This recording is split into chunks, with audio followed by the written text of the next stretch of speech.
किसान भाइयों, आज हम बात करेंगे गेहूं की फसल के अंदर पोटाश के फायदों के बारे में कि गेहूं की फसल के अंदर पोटाश हमें कब डालनी चाहिए, कितनी मात्रा में डालनी चाहिए, क्या पोटाश को हमें दानेदार को नीचे डालना चाहिए या फिर इसका स्प्रे कर देना चाहिए।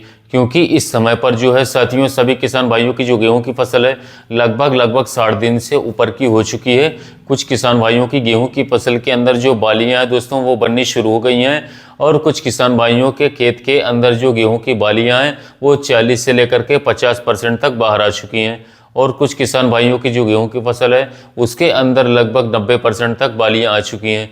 तो आपको कौन सी पोटाश की कितनी मात्रा डालनी है जिससे कि आपको एक सही और अच्छी पैदावार साथियों आपकी जो गेहूं की फसल है साथियों वो निकाल करके दे सके।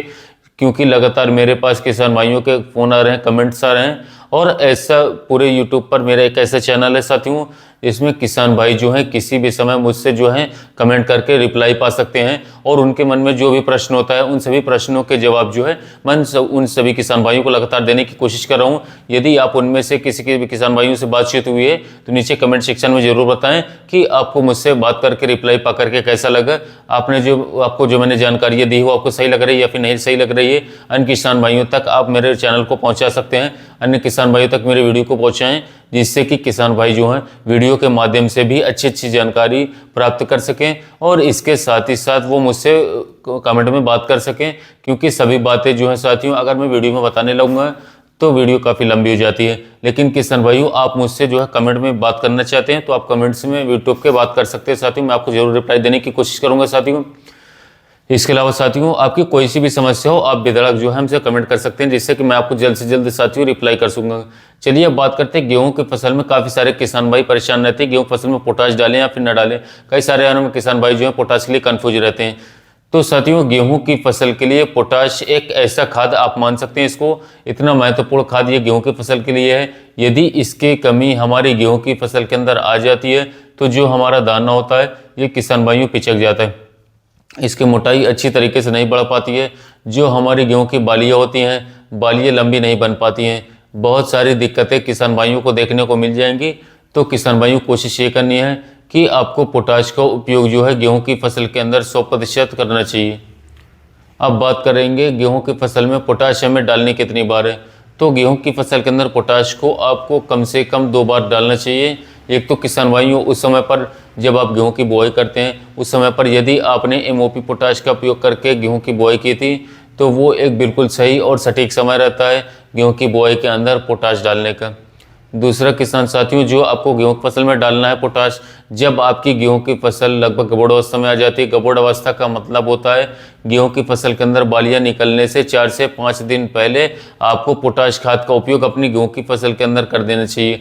2 बार यदि आप पोटाश खाद का उपयोग करेंगे तो बहुत ही बेहतरीन और बहुत ही शानदार रिजल्ट आपको गेहूँ की फसल निकाल करके देगी साथियों और आपकी जो पैदावार होगी वो किसान भाइयों काफ़ी ज़्यादा बढ़ जाएगी।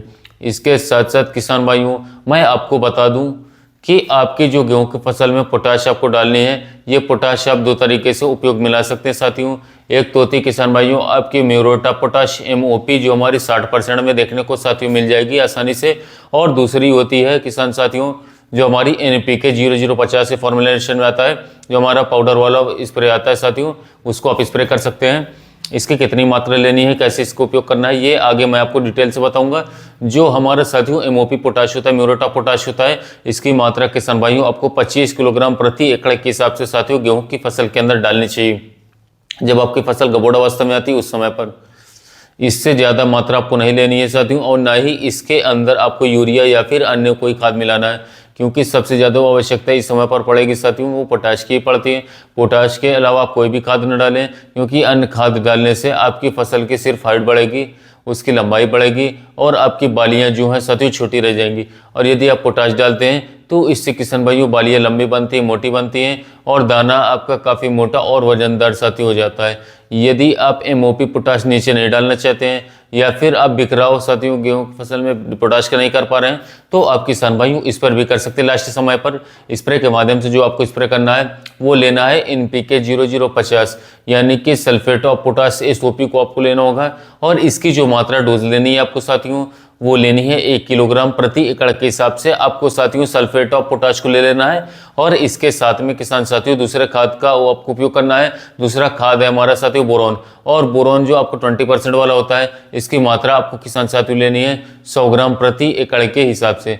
1 किलोग्राम सल्फेट ऑफ पोटाश ले लीजिए, 100 ग्राम आप बोरॉन ले लीजिए, दोनों को मिला करके लगभग 130 से लेकर के 150 लीटर पानी के अंदर मिला करके आप यदि इसका स्प्रे अपनी गेहूं की फसल पर करते हैं तो साथियों आपको काफ़ी अच्छी और काफ़ी शानदार पैदावार किसान भाइयों देखने को मिल जाएंगे आसानी से।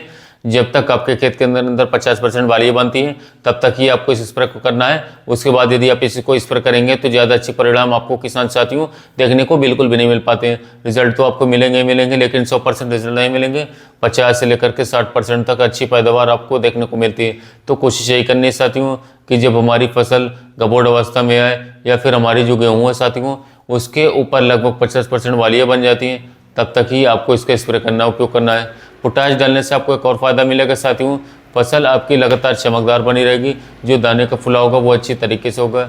साथ ही साथ किसान भाइयों आपका पौधे का जो तना होता है साथियों, तना बहुत ही ज़्यादा मजबूत होता है, जिससे कि आपकी जो फसल है वो अचानक से हल्की सी बरसात में या फिर हल्की सी हवा चलने पर नीचे नहीं गिरती है। पौधा आपका बड़े अच्छे तरीके से खड़ा रहता है और आपकी पैदावार में कम से कम 10 से लेकर के 15% तक ज़्यादा बढ़ोतरी आपको देखने को मिल जाएगी। तो साथियों हमेशा कोशिश करें कि गेहूं की फसल के अंदर पोटाश का दोबारा उपयोग करने का। ऐसा नहीं है कि मैं इसका प्रमोशन कर रहा हूँ, इसका प्रचार कर रहा हूँ। आप इसका रिजल्ट देख सकते हैं, 100% आपको अच्छे बेस्ट रिजल्ट देखने को मिलेंगे। यदि आप भी साथियों पोटाश का उपयोग करना चाहते हैं जरूर उपयोग करें। इसको उपयोग करने से पौधे में रोग प्रतिरोधक क्षमता बढ़ जाती है, रोग बीमारी देखने को नहीं मिलती है। यदि पानी को सिंचाई अपने आगे पीछे कर जिससे भी पौधा जेल रह जाएगा। इसके अलावा साथियों आपके जो दाने आएंगे वो मोटे आएंगे, चमकदार आएंगे, वजनदार आएंगे और उच्च क्वालिटी का उत्पादन देखने को मिलेगा। तो यदि पोटाश के फायदे साथियों, तो यदि आप पोटाश उपयोग करना चाहते हो तो उपयोग कर सकते हैं। अगर डोज की बात करें साथियों तो पोटाश जो हमारा MOP होता है म्यूरेट ऑफ पोटाश, इसे लेना होगा 25 से 30 किलोग्राम प्रति एकड़। साथियों आप इसे बालू में या यूरिया मिला करके बिखराव करवा सकते हैं। अगर आप इसे वाला नहीं लेना चाहते हैं तो साथियों जो हमारा 0050 पोटाश HD फॉर्मुलेशन में आता है, जो कैरीज का आता है साथियों SOP, इसे आपको लेना होगा 30 ग्राम से लेकर के 40 ग्राम प्रति 15 लीटर पंप। जो हमारा 1 kg वाला पैकिंग आता है इसे आपको लेना होगा 80 ग्राम प्रति 15 लीटर पंप।